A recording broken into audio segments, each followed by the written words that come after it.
लाडक्या बहिणीसाठी अतिशय आनंदाची बातमी.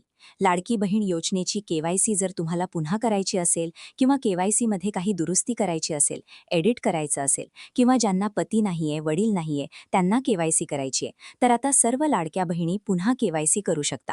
केवायसी मध्ये बदल करू शकता, एडिट करू शकता. वेबसाईटवरती नवीन ऑप्शन आता ॲड करण्यात आलेले आहेत. नवीन पद्धतीने कशी केवायसी करायची, चला एका मिनिटामध्ये सांगतो. सर्वप्रथम तुम्हाला ladkibahin.maharashtra.gov.in या वेबसाईटवरती येऊन इथे नोटीस लागली वाचून घ्यायची आहे. वरती 3 डॉटवरती क्लिक करायचंय. इथे आपल्याला डेस्कटॉप साईट करून घ्यायचंय. डेस्कटॉप साईट केलं की इथे झूम करायचंय आणि येथे क्लिक करा बटनावरती क्लिक करायचं आहे. केवायसीसाठी पेज ओपन होईल. लाडक्या बहिणींचा आधार नंबर म्हणजेच लाभार्थी आधार क्रमांक इथे टाकायचा आहे. कॅप्चा टाकायचा आहे. मी सहमत आहे वरती क्लिक करून OTP पाठववरती क्लिक करायचं आहे. OTP पाठवला की इथे पाहू शकता आधार कार्डला जो नंबर लिंक असेल त्यावर OTP येईल. तो OTP इथे टाकायचा आहे आणि सबमिट करायचा आहे. सबमिट केल्यानंतर आता पहा नवीन ऑप्शन आलेले आहेत.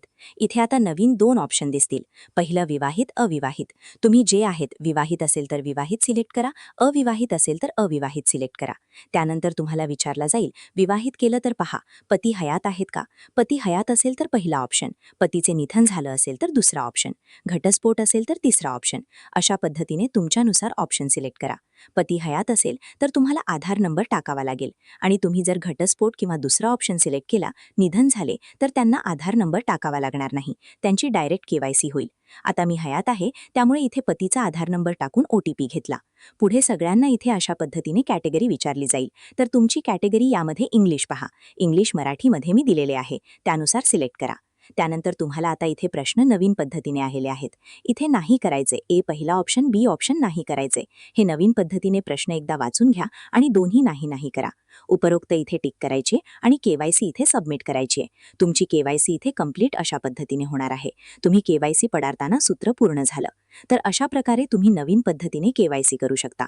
फक्त एक गोष्ट लक्षात ठेवा, ज्यांना पती नाहीये, ज्यांना वडील नाहीये, अशा लाडक्या बहिणींनी जे काही कागदपत्रे असतील ते आपल्या शेजारच्या अंगणवाडी सेविकेकडे जमा करायचे आहेत. महत्त्वपूर्ण हा व्हिडिओ होता. सर्वांना शेअर करा. धन्यवाद.